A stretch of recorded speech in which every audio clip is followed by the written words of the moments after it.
Good evening to all of you, and thank you for joining us on 13 Plus. I'm Mary Coleman. A very happy Tuesday to you. Well, for years, you might have the same doctor, same insurance, even the same routine treatment, and then suddenly you get slapped with a much higher bill from a hospital. Well, national investigative reporter Carice Jackman explains one reason that's happening more frequently these days, it seems. I think we are set to go. Rolling. Alright. Alright, I'm gonna start recording now on my end. Recording in progress. Can we turn the water bottle just so the logo? That's perfect. Ready to go? Alright. Cervical dystonia and dystonia, other forms, it's very painful. So muscles are in constant spasm and contraction. You know, my head is in constant motion, my shoulder is in constant motion. Is that why you're holding your neck, Karen, to keep your head still? Yes, it does help. It's what they call a sensory trick.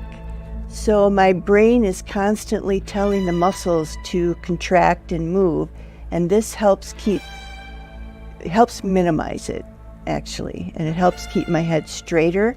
So if I remove my hand, my head is going to go to the right, it's going to tilt to the right, and my shoulder will come up. For 5 years, Karen Blanzy regularly received treatment for her condition at a medical clinic in Grand Rapids, Michigan. Her insurance paid 100% of the cost. That was until February of this year. You know, I'm pretty good about looking over my statements. Yeah, I was just completely shocked, and I thought there's got to be some mistake. Instead of her bill saying zero, Blanzy had a balance of more than $1,100. They said that it was just some changes that they had made.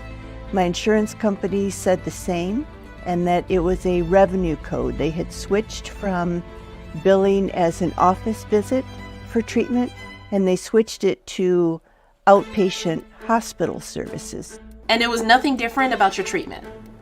No. Same provider, same doctors, same nurses? Yep, same place that I had always gone. Nothing had changed. What did change had nothing to do with the treatment or even the building, but the business. Blanzy's clinic is owned by Corewell Health, a big health system that is the result of a merger a couple of years ago.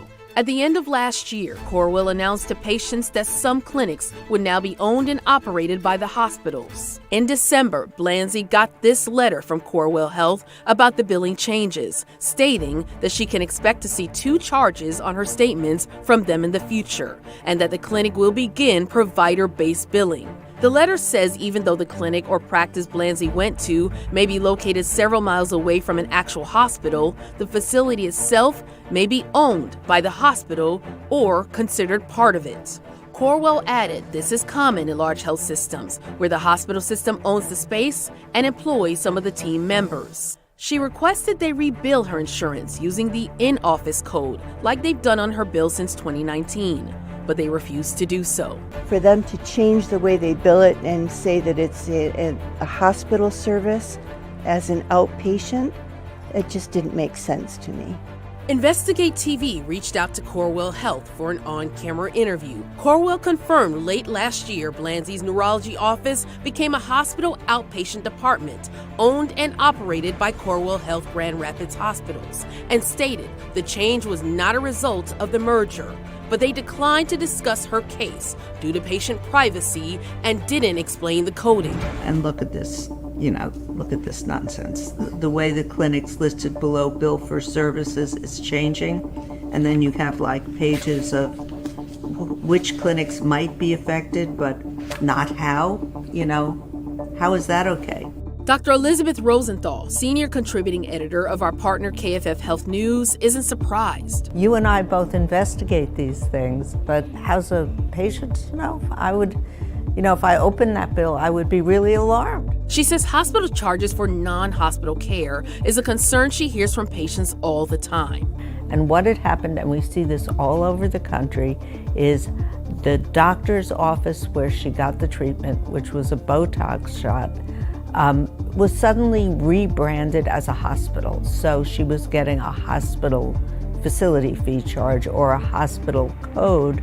In fact, our partners, KFF Health News, found that the share of physicians working for a hospital or in a practice owned at least partially by a hospital or healthcare system increased from 29% in 2012 to 41% in 2022. The U.S. Public Interest Research Group, or PIRG, says hospital billing codes allow for higher payments to support hospital infrastructure, like intensive care units, specialized equipment, and other expenses for fully staffed hospitals. Other costs come in what are typically called facility fees, flat fees meant to offset these extra costs of maintaining a large hospital, even if you don't actually go to the main building. And we see this over and over again. The rebranding of doctors' offices, of outpatient clinics as hospitals for the purpose of billing. And should the burden of that transition, that change, fall on the patient? Well, you know, how's a patient to know? One of the hospitals I went to asked patients to sign a consent form beforehand saying, you realize that as of this year, we're going to be charging you a hospital facility fee. But I have to say that was in a hospital. This was not. So I think it's another one of our buyer beware warnings in healthcare. Some states are working on solutions. Research from Georgetown University shows these states, including Colorado, Massachusetts, Maryland, Maine, and Washington, are trying to cut through the confusion of outpatient facility fees. Maine, for example, has a public notice requirement where providers must notify consumers online and in signage at the facility where they charge a facility fee. But many states don't have any specific protections. Some advocates are calling for the implementation of what's called site-neutral payments.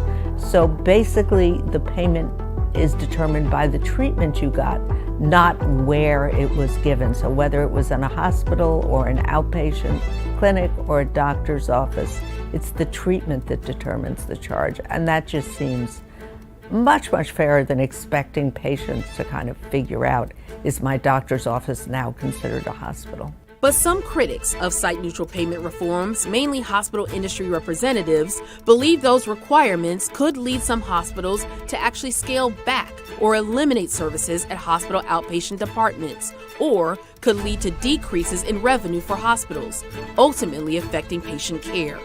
As for Blanzy, she can't afford to pay over $1,100 every 3 months.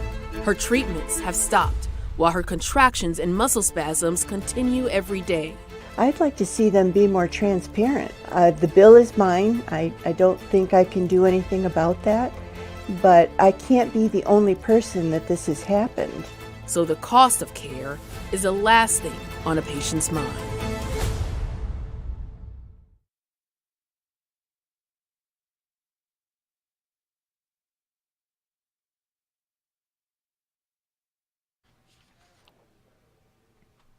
Now, our national team did reach out to the Center for Medicare and Medicaid Services about this issue. A spokesperson said in a statement that the agency recognizes how this confusion can lead to an unexpected bill for patients.